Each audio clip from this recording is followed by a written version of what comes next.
प्राथमिकता में पर्यटन महत्वपूर्ण भूमिका में है, केंद्र बिंदु में है। जब से हमारी सरकार आई है, पर्यटन की दृष्टि से हमने नए आयाम स्थापित किए हैं। पिछली भारतीय जनता पार्टी की सरकार ने तो सिर्फ बिल्डिंगें बनाई, 1000 करोड़ रुपए की बिल्डिंगें बनाकर हमारी सरकार के पास छोड़ गए, जो अभी तक खाली पड़ी है। हमारी सरकार ने आके ही व्यवस्था परिवर्तन के अनुरूप हमने कहा कि हिमाचल के प्राकृतिक सौंदर्य को देखते हुए हमें पर्यटन की दृष्टि से मजबूत बनाना होगा। इस संदर्भ में मैं आज शिमला से चंडीगढ़ और चंडीगढ़ से शिमला रिकांगपिओ के लिए जो आज हेलीकॉप्टर सेवा का हम शुभारंभ करने जा रहे हैं। ये हेलीपोर्ट जो है शिमला का, और काफ़ी सालों से पैसे की कमी के कारण पिछले भारतीय जनता पार्टी की सरकार ने इसको पूरा नहीं किया। श्री वीरभद्र सिंह जी ने इसका शिलान्यास किया, लेकिन पूरा काम करने का दायित्व हिमाचल प्रदेश की कांग्रेस सरकार ने किया।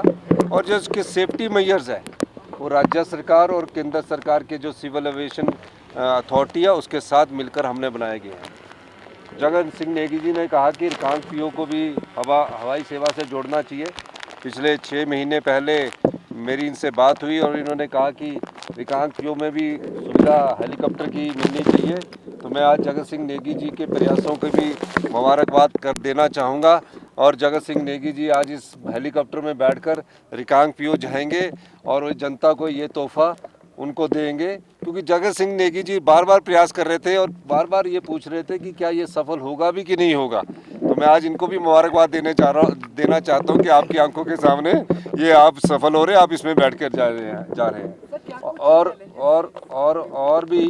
और भी मैं माननीय हमारे जो टूरिज्म के मंत्री है हमारे रघुवीर सिंह बाली जी, इनका भी धन्यवाद करना चाहूँगा कि बार बार सिविल एविएशन मिनिस्ट्री में जाकर प्रदेश के लिए हेलीपोर्ट्स के निर्माण के लिए ये प्रयास किया। और मुझे खुशी है कि इन्होंने हमें 3 हेलीपोर्ट दिलाने में बड़ी मदद की। और मंत्री जी ने बार बार इनके जो सिविल एविएशन मिनिस्टर वो दोस्त है, तो वो अभी और जगह भी हम इस योजना को शुरू करने जा रहे हैं। इसके अलावा हिमाचल प्रदेश सरकार ने हमीरपुर में के जसकोट में, पालमपुर में, रक्कड़ में, और माननीय नीरज नैयर जी ने पिछले वर्ष मुझसे कहा था कि चंबा में भी हेलीपोर्ट बनने चाहिए। हेलीपैड हमारे 70 है, हेलीपोर्ट बनने के लिए 15-15 करोड़ रुपया सैंक्शन किया जाता है, तो वो भी हमने स्वीकृत किया। और अगले मार्च अप्रैल तक हेलीपोर्ट ये चारों बनकर भी तैयार हो जाएंगे। उसके बाद माननीय हमारे मंत्री जो है पर्यटन मंत्री हमारे रघुवीर सिंह बाली जी, इन्होंने कहा कि सोलन और सिरमौर डिस्ट्रिक्ट और ऊना में भी हेलीपोर्ट का निर्माण किया जाना है। तो मैंने कहा कि उसके लिए आपके दोस्त सिविल एविएशन मिनिस्टर है, तो आप थोड़ा सा फंड लाइए। तो इन्होंने हमको आश्वासन दिया और तीनों डिस्ट्रिक्ट भी अब हमारे हेलीपोर्ट से जुड़ जाएंगे।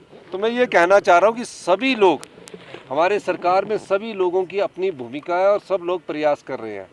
भारतीय जनता पार्टी की तरह हमने केवल बिल्डिंगें नहीं बनाई, 35-100 करोड़ की बिल्डिंगें बनाई और वो अभी बिल्डिंगें खाली पड़ी है। हमने पर्यटन को बढ़ावा इसलिए देने के उद्देश्य से किया है कि पर्यटन से सरकार को 18% जीएसटी के रूप में पैसा आता है और यहाँ के लोगों को रोजगार मिलता है।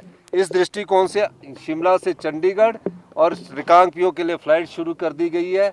और निश्चित रूप से इस फ्लाइट का लाभ जो शिमला से चंडीगढ़ बाय टैक्सी लेकर जाते हैं 3000 या 4000 रुपये की, और उसमें समय का फ़ायदा होगा, इसलिए इस पर्यटन की कुल्लू को भी इस हेली टैक्सी से जोड़ा गया है। तो इसका फ़ायदा हिमाचल प्रदेश की जनता को भी होगा। कोई पेशेंट बेचारा रिकांगपिओ से आना चाहता उनको भी इसका फ़ायदा होगा, ये मैं कहना चाहता हूँ। होता है सिविल एंड एविएशन मिनिस्टर्स वायु का दबाव देखता है, सिक्योरिटी चेक देखता है। काफ़ी प्रयासों के बार बार मीटिंग करने के बाद ये सफल हुआ है। और आज मुझे खुशी है कि इस हेलीपोर्ट को और रिकांगपिओ के हेलीपोर्ट को हमारी सिविल एविएशन की अथॉरिटी से मंजूरी मिली है। चिट्ठी के खिलाफ कहा आपने कि 365 दिन में से पूरे समय हेलीपोर्ट की सुविधा नहीं हो पाती, जहाज़ की सुविधा नहीं हो पाती, क्योंकि टर्बुलेंस बहुत रहती है, तो जितने दिन भी है उसका लाभ हमें उठाना चाहिए, यही मैं कहना चाहता हूँ। धन्यवाद।